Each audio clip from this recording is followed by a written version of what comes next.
Well, welcome to the 13 News Now Sports Overtime Podcast. We simply cannot start this podcast without revealing to our listening and viewing audience that our pre-production meeting was an absolute mess. It was just a bunch of pure nonsense that was brought on by Shane Fordham. My fiance has already texted me and said, "Why are you yelling so much?" as I record this from our guest room. And maybe we'll get into it. Maybe we won't. Maybe we'll save it for a later date. But it's much more important. It's on a Tuesday, so that's usually the case. It'll come up. It'll come up eventually. We're coming in hot on a Tuesday to the viewing public. But first, before we do any of that, we need to introduce Brian Smith. He worked until about 1 a.m. last night, and then he woke up at the crack of dawn to film a coach's show special for us. Brian, welcome. You still seem to have a lot of energy somehow. Oh, yeah. You know, I got to get my walks in, got to get my steps in. Didn't get a chance to do that this morning, but it was fine. I just happened to get home and caught the tail end of the Dodgers-Blue Jays game, and I was like, oh, it was like the 16th thing. I said, wow, 16. Then it was 17. Then it was 18. And then Fat Five Freddie Freeman cranked one to center field. That would be like back-to-back walk-offs in the World Series. The Dodgers and the Blue Jays played 2 World Series games in one last night. We certainly will touch on that because I have a question for Brian Smith when it comes to that game. I heard rumors, Brian Smith, not the only one who's here, I heard rumors that Shane Fordham has been in Jaylen Brown's DMs asking him where he gets that product. Have you gotten a response from Jaylen Brown yet, Shane? I know exactly where he got that product from. He got that product from AAA, right in the tire section, grease, good old fashioned grease paint. Whatever. It was that honestly was disgusting. I can't like that was like a nasty version of Soul Glow from Coming to America. For anyone who hasn't seen the clip, Shane, can you describe? Do we want to do this to Jaylen Brown? Shane, describe what happened. It might have been AI. We don't know. Videos are doctored all the time now. It's a sports video we saw on Twitter. We didn't investigate it too deeply. Do we want to expose what we're? Shane, do you want to tell what happened? I didn't see the after shot of Jaylen Brown after what happened, but it seemed like, I believe it was against the Knicks. Jaylen Brown was with the elbow. He was going for a move. I think he headbutted. It was Karl Anthony Towns, actually. I think Cat was guarding him, and he like bumped his jersey with his head. And Knicks at home, they wear those icy white jerseys. Mm-hmm. As soon as Jaylen Brown hits his head on Cat's jersey, you just see this big patch of black right underneath his chest. I thought he got run over by a car. I thought a tire ran over him. I'm like, whoa, that's a skid mark. It's tough. It's tough. Man. Look, we don't know what people go through in terms of their follicle. B. Smith, go ahead. It's a tough. Jaylen Brown, I'm not knocking you, but be careful. If stuff like that comes off like that, you're gonna wind up with stuff like this. You're not gonna have no hair left. Okay, well, you know what? Let's wait till next week. Maybe they'll come out and say, "Hey, all that was doctored. It's not that bad. Internet jokes." But for now, that's what we're going with. Now, look, we're all coming in smoking hot. I'm just gonna let Brian. We're gonna get to the Commanders Chiefs. They literally played last night. That's what we should be talking about. I'm just gonna let Shane do his thing. Brian, you and I are gonna pledge not to respond. How does that sound? We'll pledge not to respond. No, we're not doing this. Shane, you have 2 minutes. We're not doing Go ahead, this. Shane. We're not doing tell them what you want to tell them. Tell the people what you want to tell them. We're not doing this because I already know how this is gonna go. We will not wait. respond. We're gonna wait because I know if we get into this conversation, you all know we'll spend 30 minutes on this topic because once you guys say something, because you pledged not to respond. That's not gonna work. I don't believe you because once I say something, I know what you guys are gonna say, and I have to talk back. We won't respond. We won't respond. Shane, go ahead. 2 minutes. I'm gonna cut you off after 2 minutes. Tell the people what you want to tell them. I'll put a timer on it. Yeah. All right. So here's my thing, right? We were having a MVP, little calm, casual MVP discussion before the show, and I made a take. And the fellas asked me, Shane, who do you think is winning MVP? Who do you think is in the running right now for MVP? To be honest, I don't know if I was asked this question, but I answered it. I'll tell you what happened. I may not have been asked, but I answered the question. MVP. That's what happened. Shane brought it up. That's not exactly how I remember that happening. But what I said was, Jalen Hurts has a really good case for MVP right now. And I think, especially at this trajectory, the way he is playing, if he can even stay out on course from how he's playing now to finish out the season, I think Jalen Hurts definitely has a great case for MVP. Just looking at these past 2 games alone, he's already made history twice. Right now, he has 15 total touchdowns, only 1 interception on the year. If you're looking at all the quarterbacks that are in the MVP conversation right now, Jalen Hurts either has more touchdowns than them, he has a higher average passer rating than them, and he has less turnovers than every single one of them. And he's got a better record. And usually the MVP award goes to the best guy on the best team. The Bucs aren't the best team right now. The Cowboys are not the best team right now. Obviously, in their record, I believe they're 3-3 now after that loss to the Broncos. We cannot say that the Colts are necessarily the best team right now, even though they look great. They definitely look better than the Bucs. They look better than the Cowboys. They have the best record, or they are. You were talking about Jalen Hurts' record. Did the Colts have the best record, or is that not? Did I miss? Did they lose? The Colts have the best record, but it also comes into individual play where Jalen Hurts has less turnovers than Daniel Jones. I believe Daniel Jones has more. Right. I believe Daniel Jones has more passing yards. So it's about Jalen Hurts has more total touchdowns. 2 minutes. All right. Well, wait. Let me get into this real quick. You were asking me questions. You had your 2 minutes. Answer your questions. You had your 2 minutes. I get a rebuttal period. I get a rebuttal period. I get a rebuttal. You asked me questions. We're not responding. We're not responding. All right. I slipped up. I did say something. You asked me questions.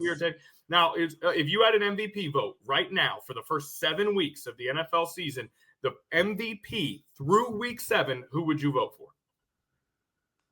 I'm voting for Jalen Hurts. I'm voting for the first quarterback in NFL history with at least 15 touchdown passes, 5 rushing touchdowns, and 1 interception on the year. First quarterback in history to do so. First quarterback since 2009 to have a game where he's thrown for 325 plus passing yards on 25 or less attempts, which addresses the QB can't throw allegations. Can't throw allegations. One game where he also was the only quarterback that has perfect passer rating. For those of you who watch this podcast who actually really, really love, live, and die by every football game on the NFL schedule, we would like to apologize for what you just had to listen to. For those of you who come to us and truly value the opinions we put forward and base a lot of your own thoughts on our opinions, we would like to tell you, do not tell your friends what you just heard. We don't need this disclaimer. We don't need this disclaimer. Let's move on to the player. Let's move on to the team. Okay. Let's move on to the team that I do believe is the best team in the NFL, and that's the Kansas City Chiefs. And the player that I do believe would get my MVP vote if we had one right now, and that's Patrick Mahomes. And let's talk about the fact that they put it on the Washington Commanders last night. It was a dominant performance by the Kansas City Chiefs. Excuse me. I want to ask our 2 sports reporters in the house. We'll start with Brian. What did you see from the Commanders last night? Another disappointing effort from Washington. Yeah, but they hung tough with them. I mean, it was no score through the first quarter. No score whatsoever. It was 7-7 by halftime. And you got to remember, too, their injury play. No Jayden Daniels. So they had Marcus Mariota, who did what he could. He had back Deebo Samuel and Terry McLaurin. McLaurin had a touchdown catch, the only one of the game. But they're missing some major parts right here. The criticism these days, you've heard in probably the last 24 hours is, oh my gosh, this team's old. Well, they are one of the oldest teams, but they were not banged up like they were at this time last year. They were not. But are they banged up? Does age play a factor in the fact that they seem to be one of the more injured teams in the league? No, it's not just that, because your starting quarterback's gotten hurt twice. That's a tough one to judge. Right. He's hurt his left knee. Came back. He missed 2 games with the knee, and then missed another 2 or 3 games because he's missed a recent game because of a hamstring. Remember I said last week. Granted, he seemed like he was ready, but I felt this way about hamstring injuries. Even though Dan Quinn spun it correctly, where he felt like, no, it's not as bad as we thought it was.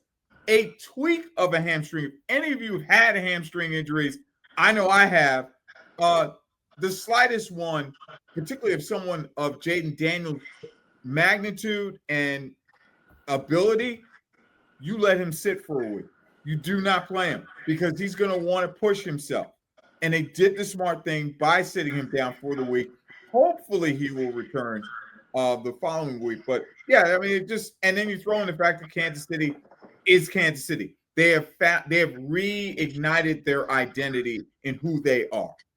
And it's after last year's just getting crushed by the Eagles, they figured it out. They know who they are. And it's a shame because we want to analyze these games and we want to dive into this team, but you can't make an accurate assessment of a Commanders team that doesn't have Jayden Daniels. Really, just about any team in the NFL without their starting quarterback, it's going to be difficult to get an accurate assessment of who they are. And I think the telltale sign of that, 0 for 2 on fourth down last night, right? With Jayden Daniels in there, they're one of the best fourth down teams in the league over the last 2 years. Difficult to judge, but what can you gather from a Jayden Daniels-less performance, Shane? Yeah, I would be comforted, like as a Commanders fan, seeing the way that this was kind of a dog fight, especially for the first half. Like you look at this matchup, right? You see a healthy Chiefs team with Rashee Rice in the scheme, with with Hollywood Brown, with Travis Kelce, with Xavier Worthy. You see the O-line is healthy for the most part. You see there aren't really any injuries on defense for the most part either. You see that matchup with the way Patrick Mahomes right now is playing, MVP candidate Mahomes.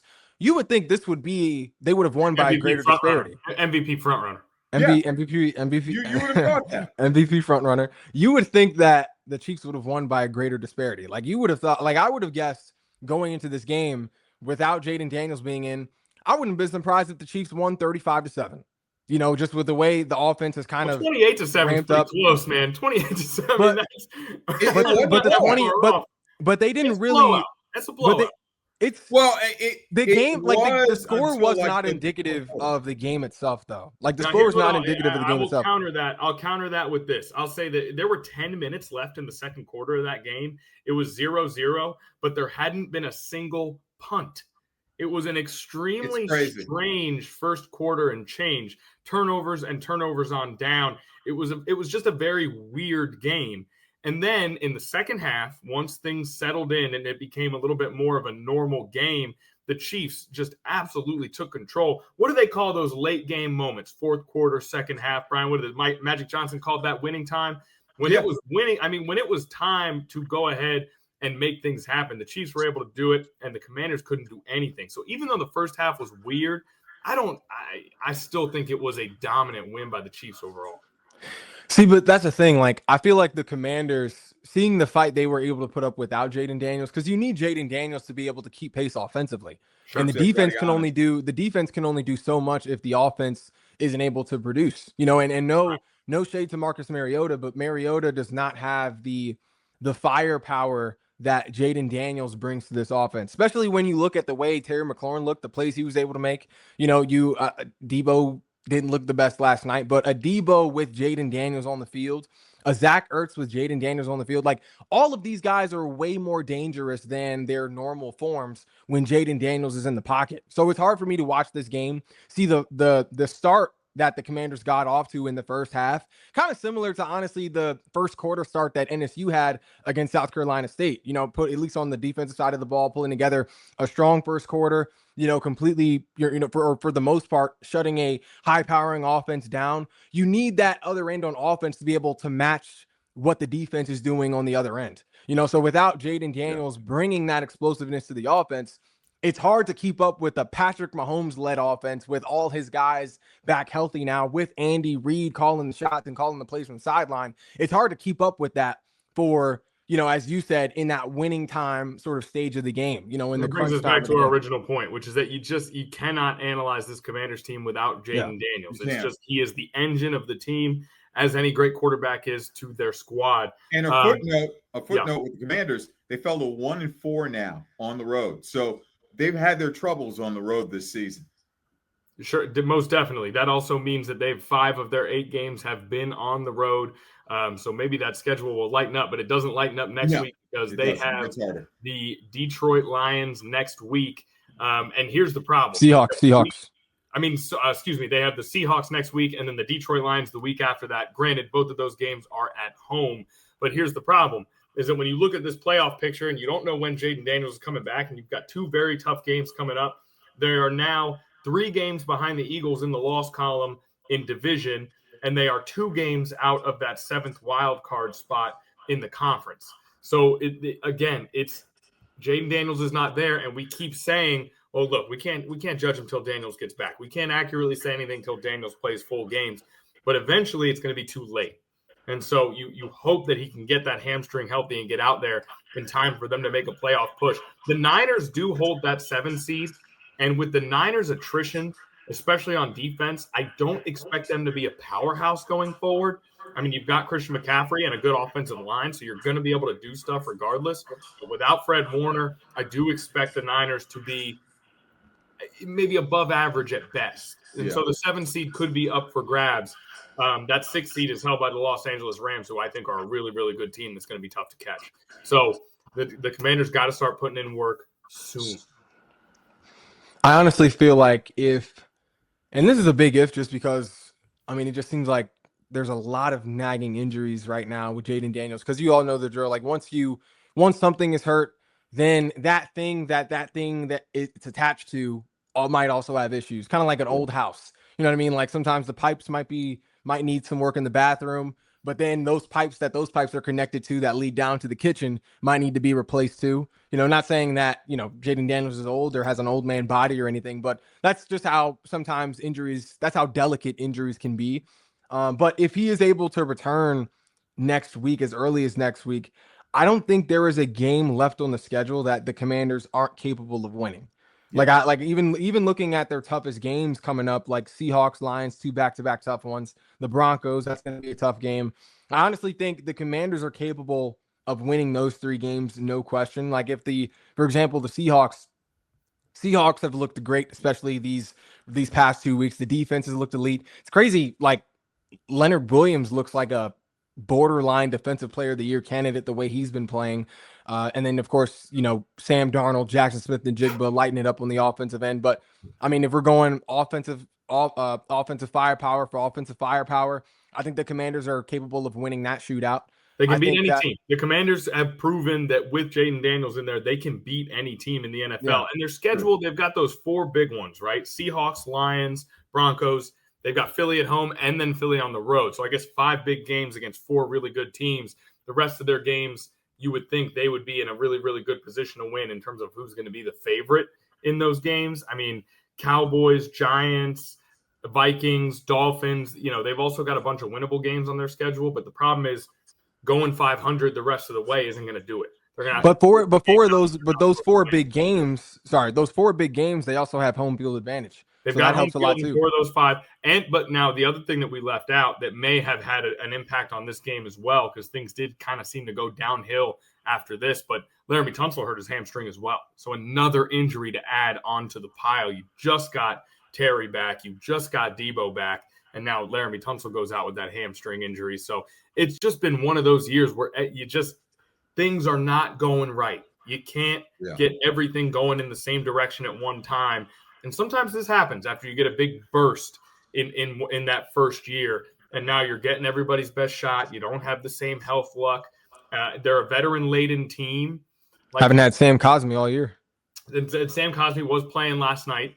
I did see him on the field last night, so that's good news. But you got to get everyone on the field and going in the right direction as soon as possible, if you can, to try to save this season. So disappointing, though I am encouraged by the optimism from our two valued sports reporters here. You guys both seem to think that last night had as many encouraging signs as discouraging signs, and that this team is a Jayden Daniels away from being able to make a real playoff push.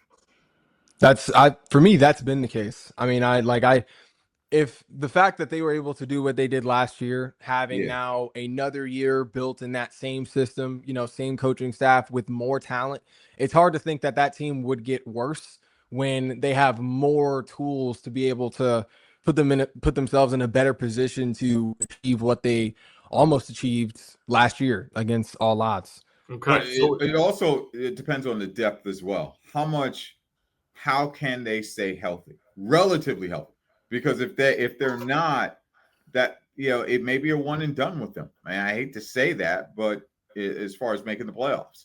Oh, man, I think one and done would be you got to get in that dance at this exactly. point. I mean, you got to get in first, and I don't know if they'll be. I hope they'll be healthy enough, but the way things are happening right now, nothing is going right compared to maybe a year ago, when everything seemed to go right, and that went from injury luck to Hail Marys that landed in your hands to crazy comebacks to making every fourth down. I mean, they really had a dream season last year. Sure. Now it's time to build that thing out and become a consistent contender. You're going to have bumps and bruises like this. It's going to happen. Okay, anything else on the Commanders? We're in a little bit of a wait and see. Get Jayden on the field, get all those receivers out there, get Tunsil healthy, wait and see if they can make a playoff push. I still don't know if that defense is going to be good enough, even if they get the offense rolling again. I still have such big questions about that defense. Okay, if we don't have anything else, say that. I was going to say, especially with Javon Kinlaw getting banged up last night. Kinlaw getting banged up. We do have one thing that we have to say. Shout out to Marshawn Lattimore. Big pick last night. Hard on Marshawn Lattimore in this chat. And by we, I mean Shane. That's what see, that's what I'm saying. Like, you're telling me on a night where Marshawn Lattimore makes a play like that, makes a turnover, if they have Jayden Daniels in that game, you're telling me they're not pulling that game out. It's hard for me to believe. Like, whenever your weak link has a performance like that and has a big moment like that on that stage, that and last year we saw how the Commanders were able to capitalize on national television. So it's hard for me to believe that in this same game, but with Jayden Daniels, with the way Terry McLaurin was looking like Terry McLaurin, it's hard for me to believe that game doesn't go a different way. When you get 2 takeaways from Patrick Mahomes, and you which still is rare, cannot even compete in the game, it's just tough. It's tough. But again, that second half, Chiefs played really well, and we're sitting here talking about what Brian and I think at least is the best team in the league, and it's in their house. So it's a very, very tall task. Okay, we have got to do something here on this show. This is very, very important.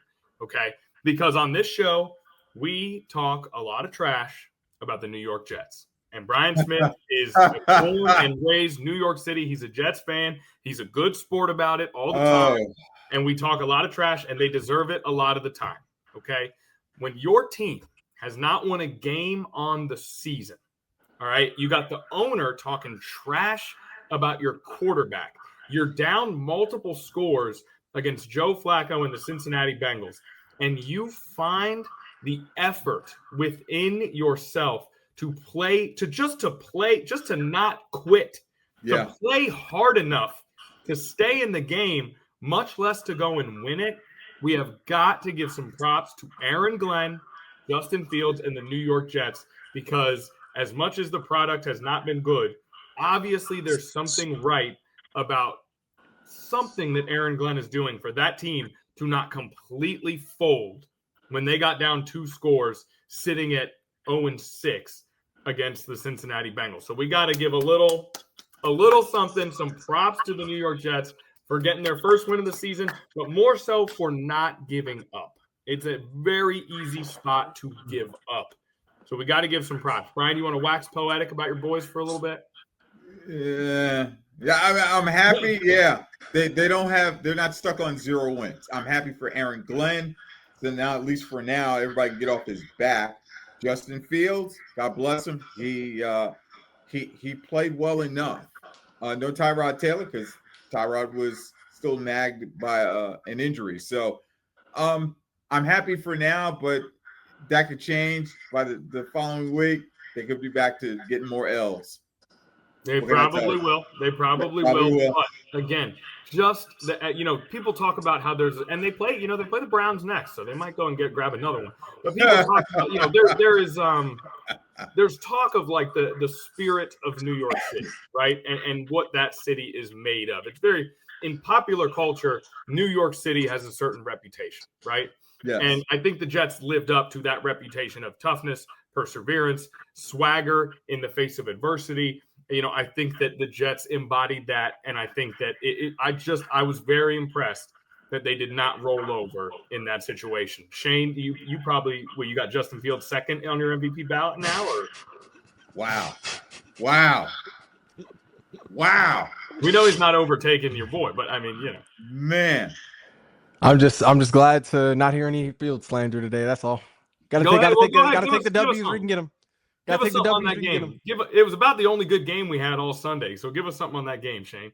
Yeah, honestly, I think you covered it. It's just you got to admire the fight. Especially seeing a team that has had its fair share of struggles, especially when they have had moments this season where they did play good football. Especially like that matchup against the Bucks where it was, that game. It seemed like the Jets were going out of it. It seems like the Jets were escaping that with the dub. But then I believe was it another weird field goal situation where was it a blocked field goal that prevented them from winning, or was it a made field goal? I forget exactly. The Bucks Jets game, I believe that was week 2. Oh, they blocked a field goal to week almost 2. win, but then Baker drove down the field. Baker drove down and won. Remember Aaron Glenn was doing like the yeah. That's what it was. Yeah. Will McDonald Will McDonald got that. Will McDonald got the touchdown on that, the big play on that one. And then, Baker iced it. So even in moments where we have seen, the Jets actually have stringing together a good performance, seeing them get their first win, I mean, you got to, just as a football fan, that's something you got to enjoy. I got to say this as a Jets fan, though, just looking at it, they've had, one blowout loss, and that was to the Bills, 30-10, everything, 37-22 to the Cowboys. But other than that, 1 point, 2 points, 2 points, 6. You're talking about how many they scored in the games? Yeah, well, no, the difference. That was just the 13-6. You guys remember this was my take it or leave it. This was my take it or leave it last week. That the Jets are not the worst team in the NFL. No. Wait, so are you at least comforted, by the fact that the Jets don't have a great record, but the way they're losing these games is not just because they're just flat out trash, and the fact that you have a better system than what the Jets have had in the past. Best case scenario. Whoa. First of all, to both of you, I have experienced a 1-15 season with this franchise. So no, I don't feel any less comfort from it. 1-15 or 1-7 is still 1-7. That's just me. I mean, I experienced the 1-15 season, which was the year before Bill Parcells got there. No. So you don't see the positive. No, I don't. These past 7 weeks at all. No, okay. I don't see positives. I don't. Okay, I'd like to see some results. Let's move on to something positive. The whole point of that segment was to give you some props. It doesn't. Okay, we're not going to soak those in. It doesn't. Hey, big game against the Browns next week. Let's see if the Jets can go get 2 in a row. All right. Well, speaking of positives, you can take down all the missing signs. We can call off any sort of search parties, all the effort that was being put into locating Saquon Barkley can go ahead and head back to the crib because Saquon Barkley has arrived at the 2025 NFL season. He's here, possibly the best player in the league last season, definitely the best non-quarterback. Had one of the worst starts of the season you could imagine for a player who's expected to be an all-pro. But last week against his old squad, 14 carries, 150 yards, 1 touchdown, and finally one of those patented 60-yard-plus touchdowns that we had come to expect from Saquon Barkley. He is back. Shane, the question for you, and I already know your answer because, I know how you're rolling here. I know how good you're feeling. Is he back for good? Or was this an aberration against his old squad? I'd like to think he's back for good, especially. But see, my thing when we say back, when you say back, that implies returning to what we saw last season during the regular season. I don't think we'll see Saquon just explode for huge numbers moving forward. I think he'll still be definitely an asset in the offense, but I don't think, especially now with Tank Bigsby having, at least I would hope, earning more of a role in the offense as the RB2, making this more of a run game by committee. I don't think we should expect Saquon Barkley to get, 20 carries, 100 rushing yards per game moving forward, just because I think the Eagles right now are still trying to figure out how to make AJ Brown a what's the word? A steady option or a steady theme in this offense as well. Still trying to make sure he's getting his touches. I am Also too, and based on added, he's someone who clearly has had his moments where he's posted certain things and he wants certain things, and that's reasonable when you work as hard as he does. He was out against the Giants with a hamstring. I think for the success of this team, it's more important that running game gets going. but And I think the run He game had 104 yards rushing to your point as well, and drop that in there. That's what, yeah. So, and this was also the first week that the Eagles have had 2 100-yard rushers since 2013. I believe that was LaShawn McCoy and forget who that backup was that year. It was definitely, yeah, I forget who that backup was that year, but first time in over 10 years, we've had a running back duo look that good, look that complete. So that's another reason why I don't think we should expect Saquon Barkley to come back in a sense of MVP, Offensive Player of the Year caliber Saquon Barkley, because I feel like that would defeat the purpose of what this Eagles offense is trying to do, and that's utilizing the weapons on this offense to the fullest. Saquon Barkley can't get 20 carries a game and, still and that still allow Tank Bigsby to have a solid role in the offense to also be able to produce. It can't allow AJ. Bigsby is a good piece, and I think he's going to be excellent for spelling Barkley when he needs it. But I think if this team is going to reach the highest heights that if they're going to hit their ceiling and reach their potential, I think their running games needs to be churning, and I think Saquon Barkley's got to be the engine behind it. He's got a gear that Tank Bigsby doesn't have. I think it's got to. I don't think you need to worry about can we get Tank Bigsby enough touches. It's got to be Barkley. It's got to be that line, and it's got to be a dominant rushing attack with those ingredients. And Bigsby can supplement some things, which is going to be really helpful, and never return a kick again. And then I think that you'll have something special. But I think everything Bigsby adds on is sprinkles on the Sunday. And I think Barkley and that line have got to be the engine of this team's hopeful repeat run. I just think Tank Bigsby is definitely the sprinkles, but I think he can actually be a healthy complement to Saquon Barkley as well. Because I don't feel think like it's a 2 running back system, though. I don't see it as a dual running back system. I think Saquon Barkley is your workhorse. Now, if they want to say we're worried about this guy's stamina, we feel like he's worn down from all those touches last year, and they think that's why, and they want to save him for the playoffs. Yeah. Well, that's what I'm saying, because we saw from the offense being as effective as it can be.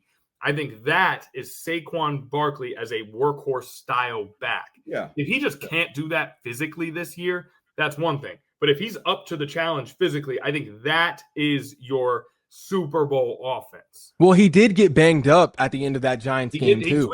So there's already and Tank Bigsby had no problem sort of carrying that load. I mean, the game was kind of already won at that point anyway, but Tank Bigsby had no problem sort of carrying that load, for Saquon in that moment. So I honestly feel like this Eagles team can be just as strong having a sort of 2-back system like the Lions do with Jahmyr Gibbs and David Montgomery, where then that also, as we're seeing now, it's also preserving Jahmyr Gibbs too for those late season games that kind of make him a little fresher, kind of give him a little more gas in the tank for those postseason games. I honestly think the Eagles offense would benefit from that similar system where it is more of a shared backfield right now. Obviously, Saquon getting the majority of those carries, but being a little more of a shared backfield between Saquon Barkley and a guy who is shown to be a capable number 2 running back, where then when the Eagles do get to that, postseason time of the year,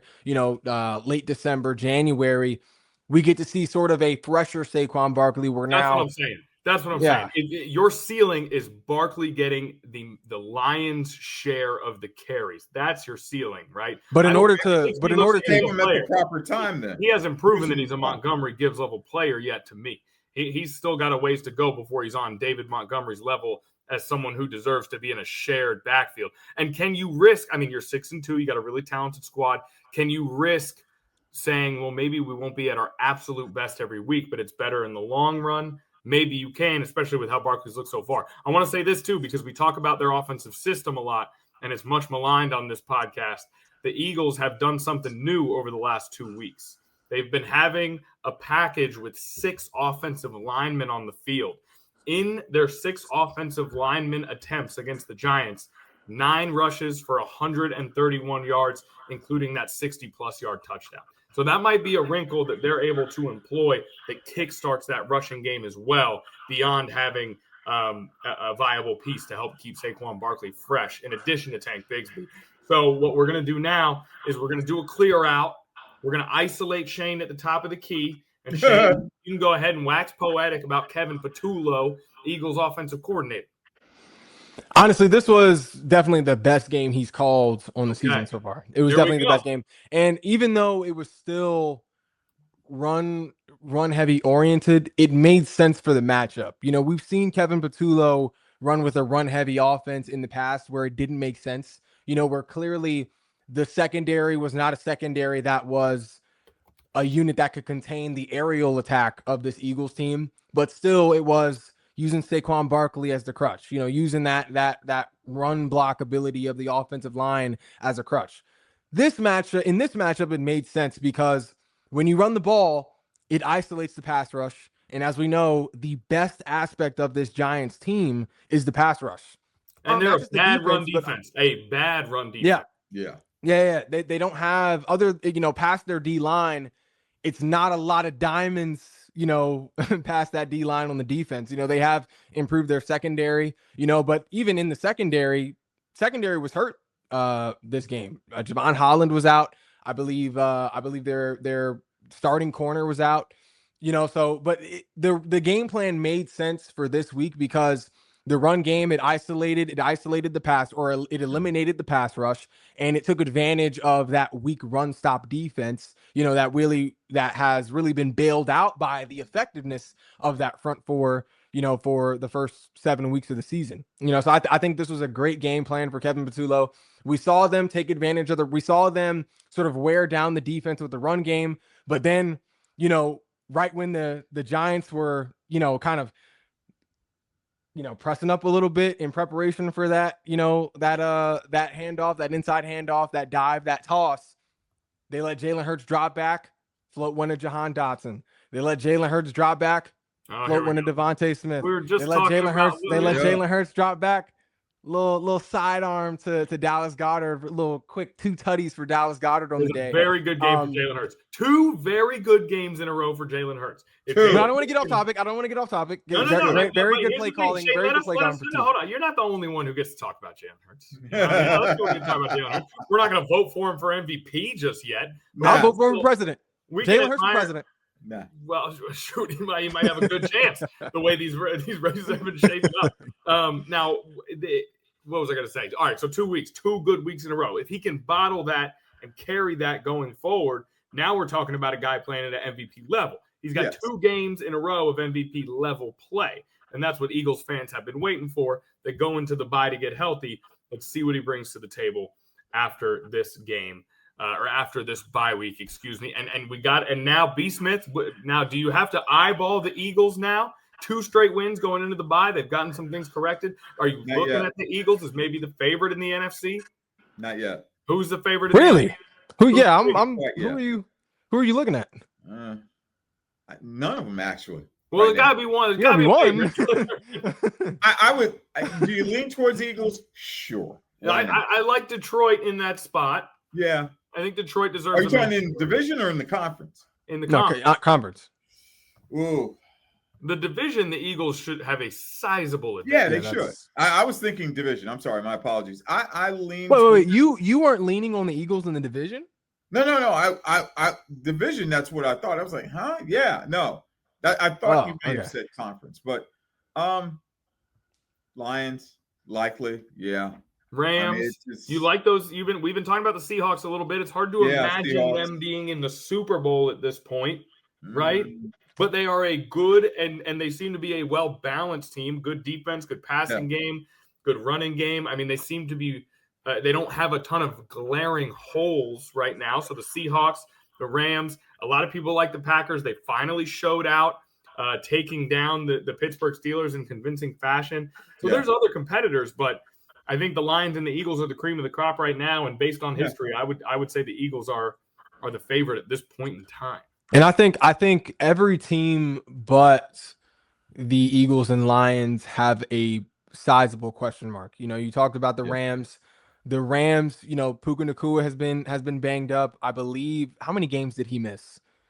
He had a pretty, I forget how many games he missed, but he had a pretty, I think it was well, I'm not going to say because I don't know for sure. I forget what exactly the injury was, but Puka Nacua has been banged up, but then also Kyron Williams, he's known to be prone to folding in big moments in big moments in big games. So that's sort of a hitch in the run game. Then you Puka look at hasn't played since October 12th. Keep going. I don't want to. Yeah, I will say this. So, I'd like to, if it's all right, I'd like to add the Packers to that mix.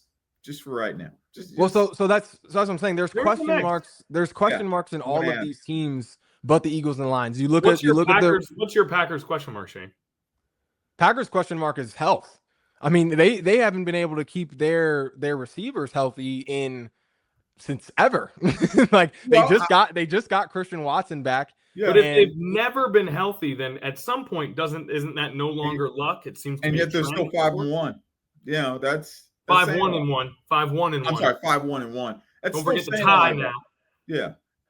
But it's also we haven't seen Jordan Love have as good of a game as he had, maybe he will this weekend against. If this is quote unquote struggling in his eyes at 5-1-1, I can't imagine. It was 5-1-1, but it was 5-1-1 with a lot of inconsistency, a lot of questions.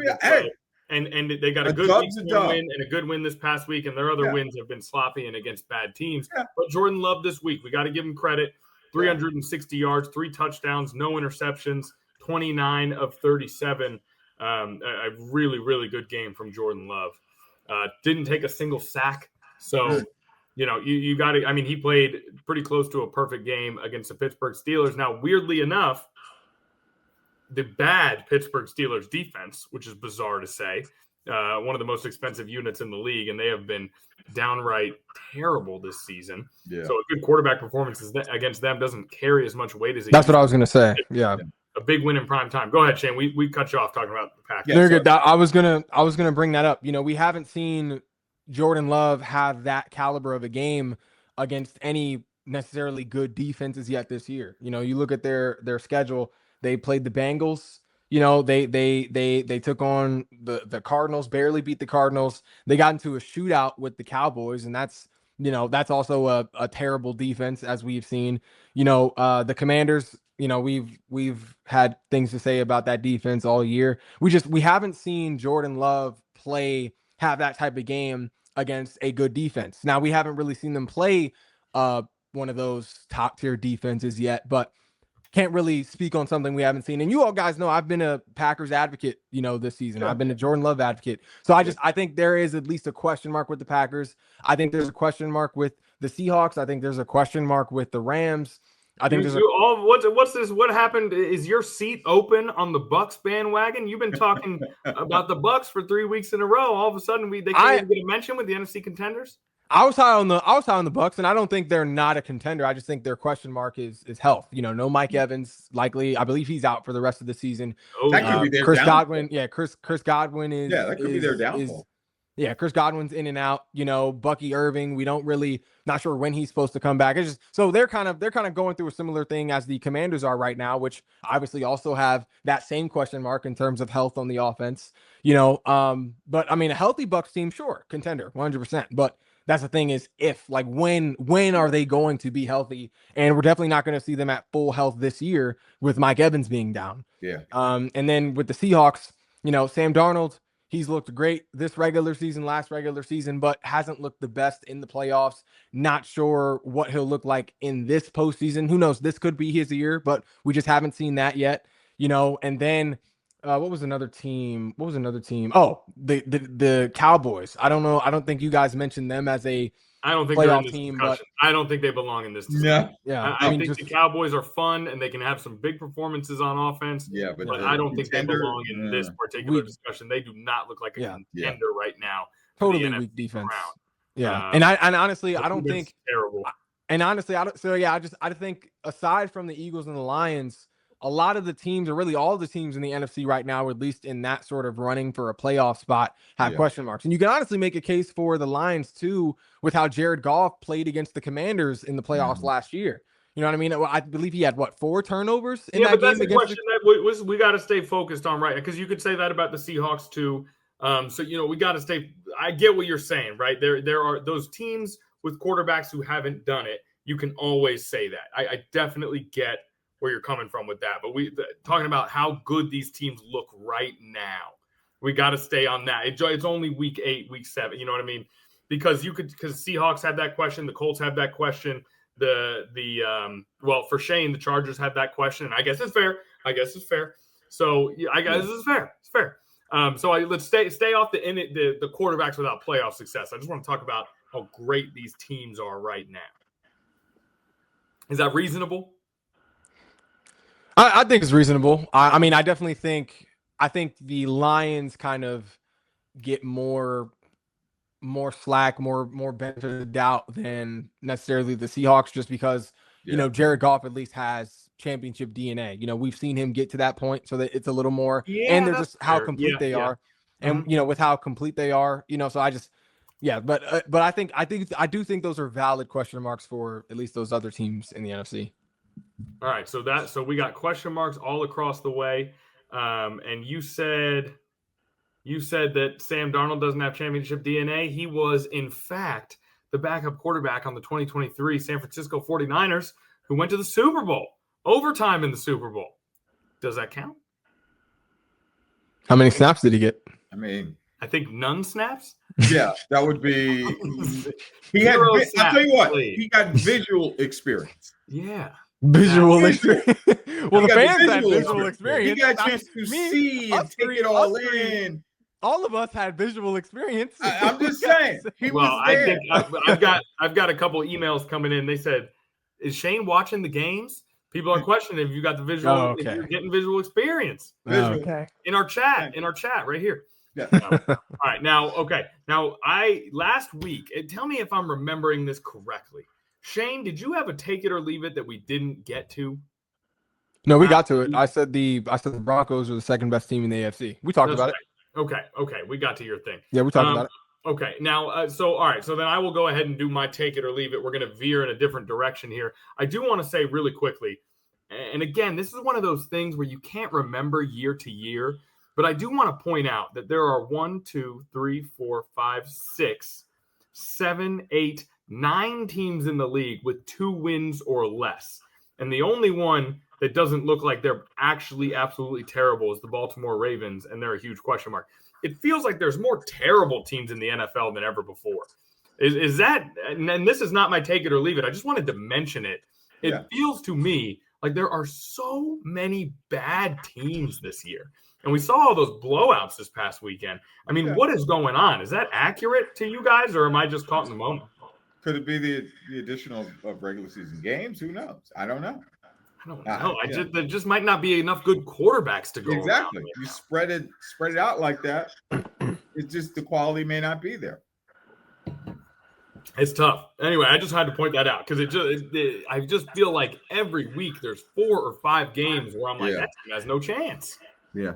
That team has no chance. I mean, the Saints, Titans, Browns, Jets. If you had told me the Saints would have the same record, these teams are so bad. And now, granted, the Dolphins came out. What happened to the vaunted Falcons pass rush?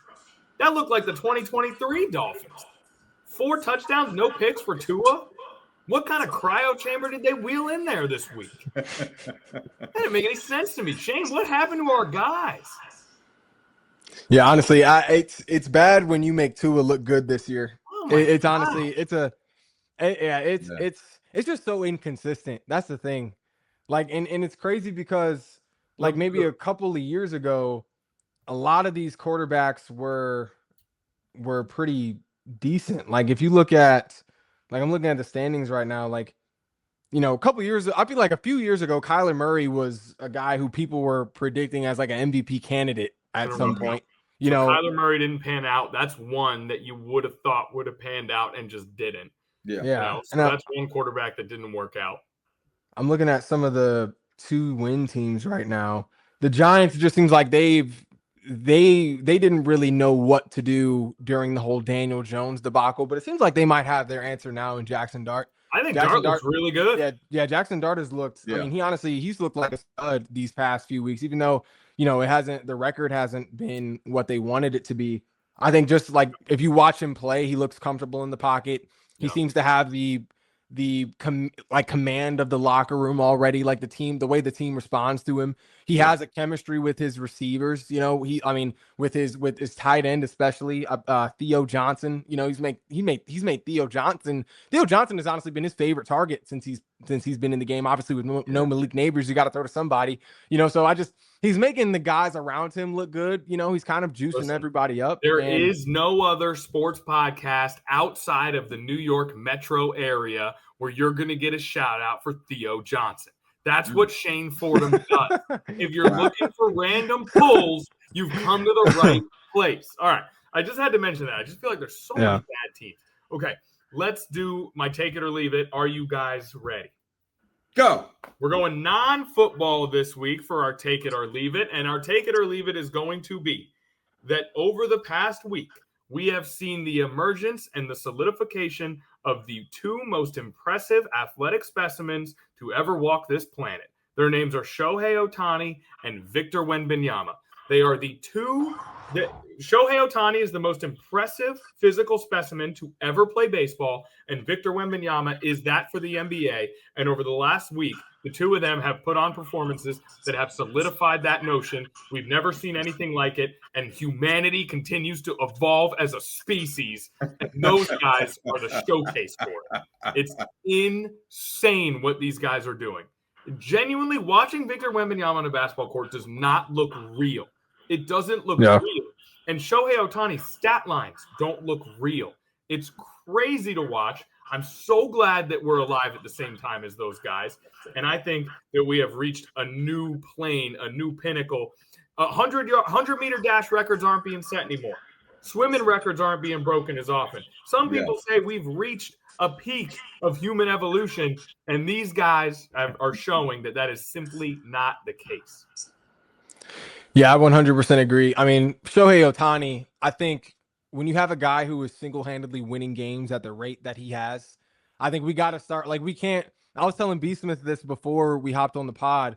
We can't keep riding the Babe Ruth train in terms of the greatest baseball player of all time. Like, when we have a guy doing what Shohei Ohtani is doing in the modern era of baseball in 2020, really since, 2022 to 2025, doing what he's been doing, I think we gotta at some point, crown somebody the greatest baseball player of all time. And I think if Shohei Ohtani hasn't won it yet, people got to start watching the games. People got to open their eyes because it's getting ridiculous. And then looking at Victor Wembanyama, I knew he was going to take a jump this year, but never would have guessed it would have been this high of a jump this fast. Like I watched this man rack up 9 blocks in one game and drop 40 on the offensive end in the same game. Victor Wembanyama becoming the first player in NBA history to record 100 points and 15 blocks in the first 3 games of the regular season in their, I believe, their last game against the Nets.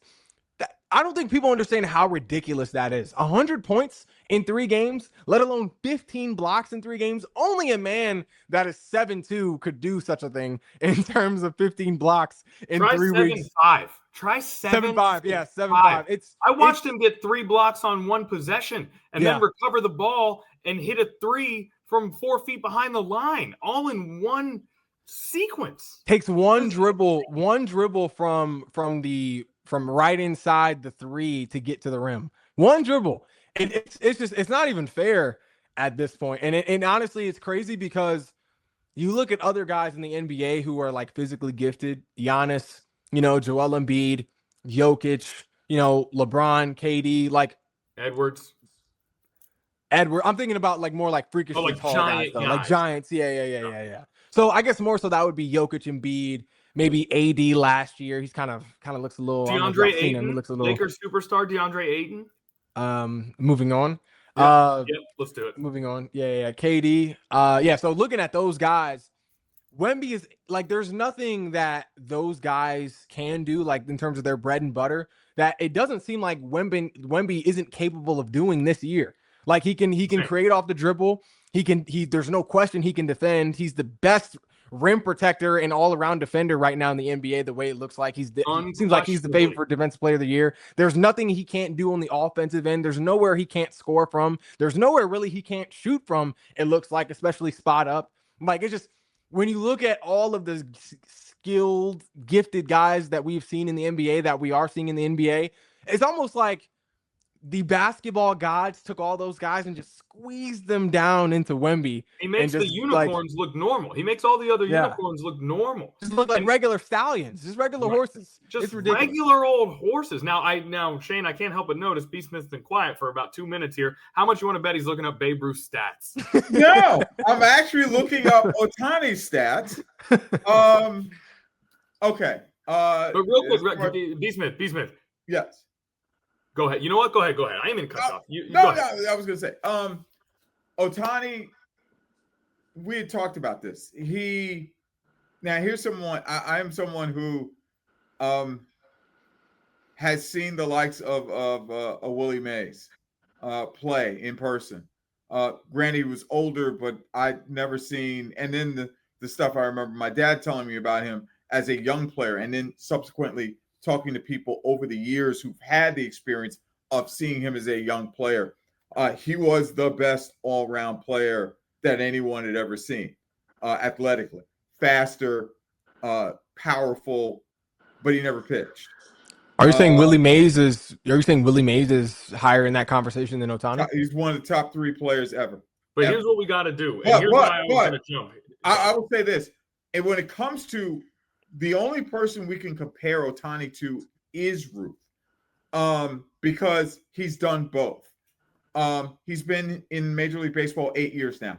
He's put up phenomenal stats. He is the first player ever to do 50 homers, 50 steals.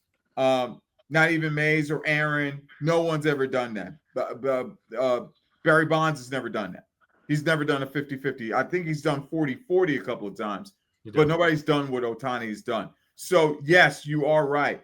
We've never seen anything like this before. I think if he stopped right now, is he a Hall of Famer? Yes.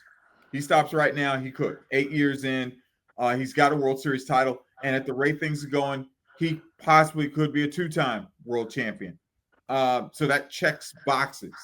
I think the longer he does this, I think the more because he's got like 200 and how many? I forgot how many home runs he's got. Because let me check. 280 home runs. 280 home runs. So he's not quite at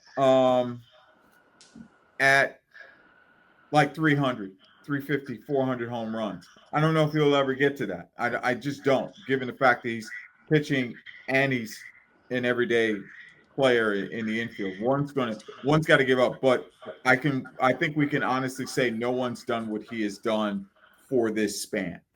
That I will agree to. That's my take. Is whether the greatest baseball I'll take that. He's about to win his 4th MVP. He's about to win his 4th MVP. That's a small list. Yes. Greatest baseball player of all time. He probably does have some more work to do. But in terms of the most impressive athletic specimens. Oh, athletic specimens? I'll take, well, granted, he was injured and it shortened his career. I know you're about to say. No. I've never seen anybody freakishly better than Bo Jackson. Exactly. Bo and Dion are the guys. Yeah. But I'm not talking, but B. Smith, I'm not necessarily. Bo and Dion are the guys. They're the gold standard when it comes to athleticism, right? Yeah. Both those guys could run, jump, and then Bo with the strength. But I'm talking about I don't know how to describe it.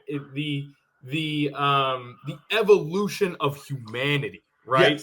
Yes. The wide range of skills, the physical profile. And we've seen it for 8 years, so we've never seen Bo Jackson was what, 5'6" feet? This guy is 6'5". He's 6'2", 225. 6'2" is good. That's a little taller than I thought Bo Jackson was. And Bo Jackson's definitely in this conversation. Yes. For sure. But Bo Ohtani, you're right. I got 6'1" here for Bo. The ability to pitch at the highest level and then be considered one of the best guys in baseball outside of being a pitcher. There's nobody like that. And he's done it for 8 years. So I agree with you on that one. I'm a little skewed because, it's hard to, like, I'm trying to think. How many career wins does he have? Do you have that in front of you right now?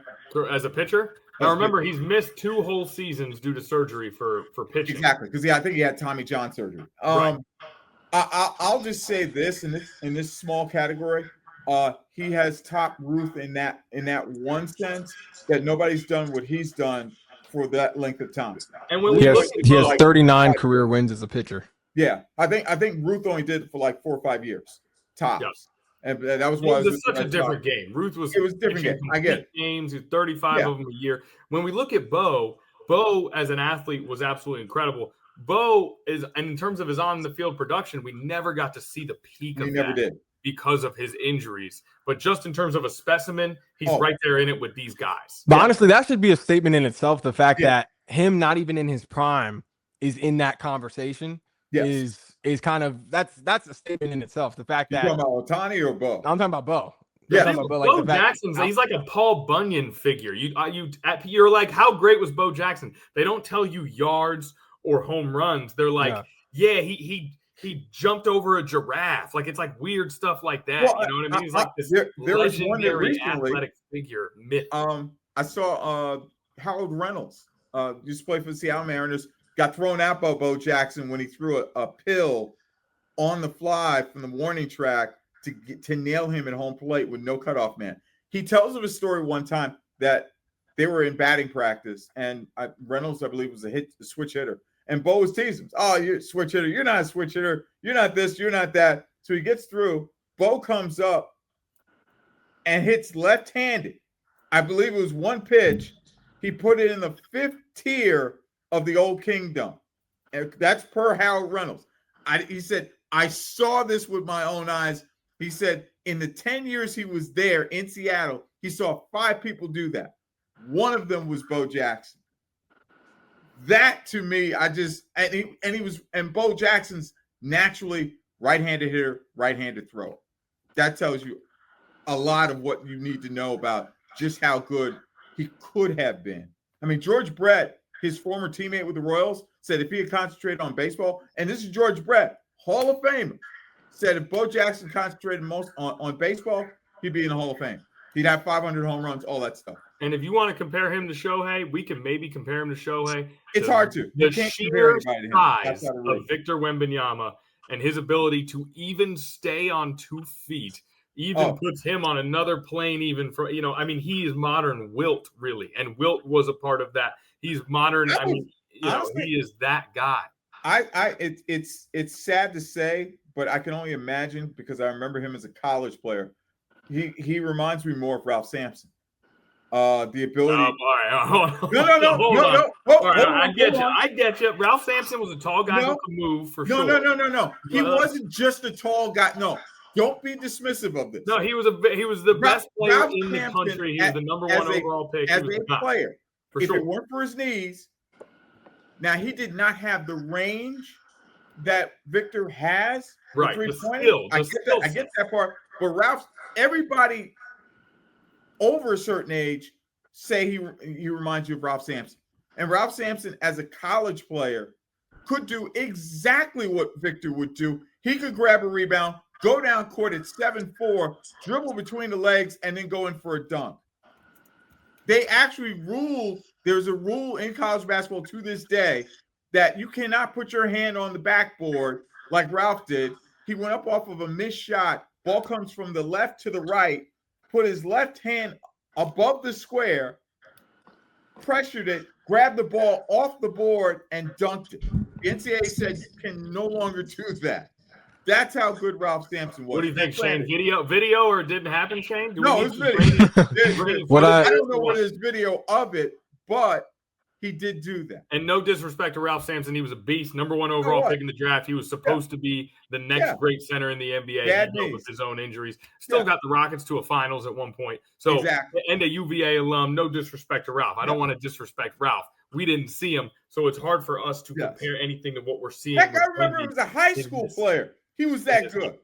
What I do know is no matter how talented you are, no matter how big you are, no matter how tall you are never too skilled, too talented to get dunked on by Zion Williamson.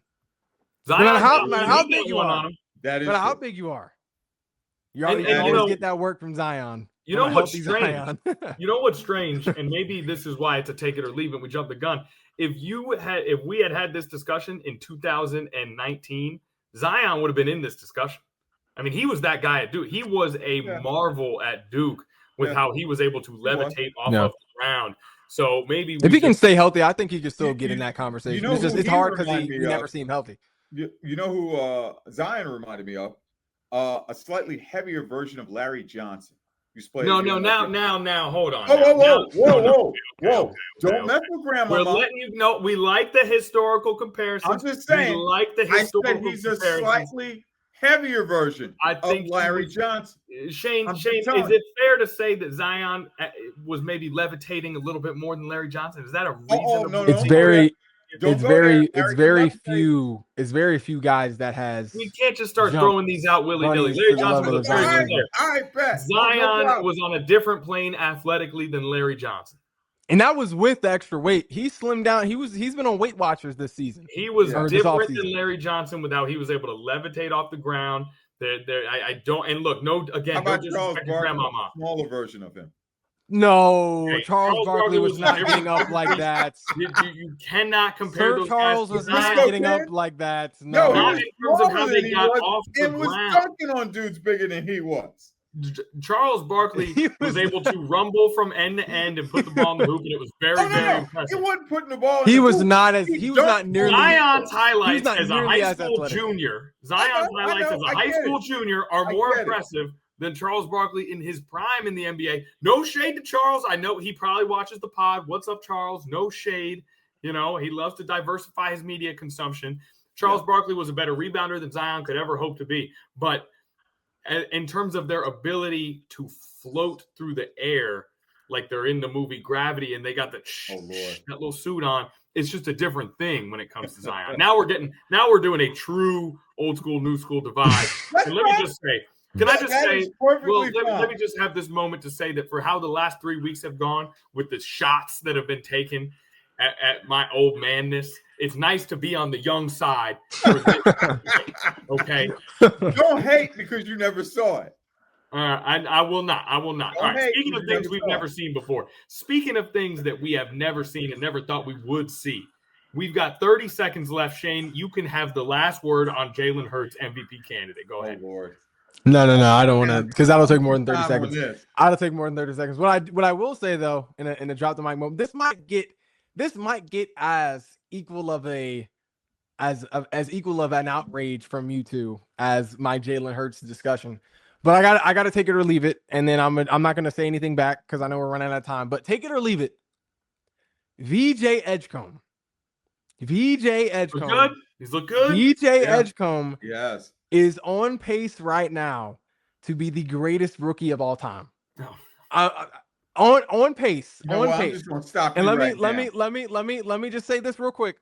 Looking at his debut right now, his debut already, you could say, is the greatest rookie debut of all time, because when you look at other great rookie debuts, Allen Iverson, LeBron James, setting a record for most points in the first quarter, even Wilt Chamberlain in 1959, he was more efficient than Allen Iverson in their respective debuts. He broke LeBron James's record for points for points in the first quarter with 14. And looking at Wilt Chamberlain, the era of basketball, Wilt Chamberlain just had no comp. Wilt Chamberlain could do whatever he wanted. Can I jump in? The era of basketball, there was no comp. We can talk eras, and I get that. And Shane, I actually think this is a fun. I like the take. I admire the take. Okay. But and again, we'll see what kind of pace VJ stays on. He has started out unbelievably hot. It does depend on the pace, but I mean, the start is. I mean, if you start strong, you're more likely to finish strong. Wilt Chamberlain as a rookie, 37 points, 27 rebounds, won the MVP award as a rookie. So I get it, different eras, but come on now. It's dominant. I'm not trying to take away from Wilt, now but I'm at the back same on the time, old side. Now I'm back on the old side. It's crazy how you side. that It's quick. okay. But if you look at it though, who is Wilt really playing against? I mean, if you're looking at BJ Edgecombe, he's going head to head with Paolo Branchero, Jaylen Brown, some of the most athletic guys in the NBA. He's attacking switches like a 5-year vote. What do you know about Bob Pettit? So you're telling me Wilt Chamberlain had as much comp in the 50s as? Of course not. I just think he has an argument. Numbers, okay. I think VJ at least has an argument in that regard. VJ has been has surpassed any expectation anyone could have possibly had for his first week. Excuse me. Who on this call said VJ was the guy in the rookie class? I just want to make that clear. We were talking about things Shane was right about. We were talking about things Shane was right about in the past. I just wanted to bring that. Who made the VJ call? Was it you guys? Was it the guys who said he struggles around the rim? Was it the guy? Which one of us? That was Shane. Shane, you made the call. I can't believe how good he's been finishing around the rim. A very, very impressive call by you. I still think Cooper Flagg's going to have something to say in this Rookie of the Year discussion. He's looked pretty good. Mr. 2 points. Mr. 2 points the other night. For now, Shane, you get a little feather in your cap for this. Okay, you just go ahead. Take a victory lap. What do you want to do? You want to do something? Do you have a victory lap? Something? Real quick. Not just finishing around the rim, shooting off the dribble. We already gave it to you. Defending, facilitating, and that's all I'm gonna say. That's all I'm gonna say. I think all right. A very good take it or leave it to finish the pod from Shane Fordham. That'll do it for this edition of the 13. He'll probably say he's better than Jordan was at any point in his career. He'll probably say that one day. No. Wrap it up. Let's wrap up the pod. That'll do it for the 13 News Now Sports Overtime podcast. We will see you next week with more spicy takes and MVP votes.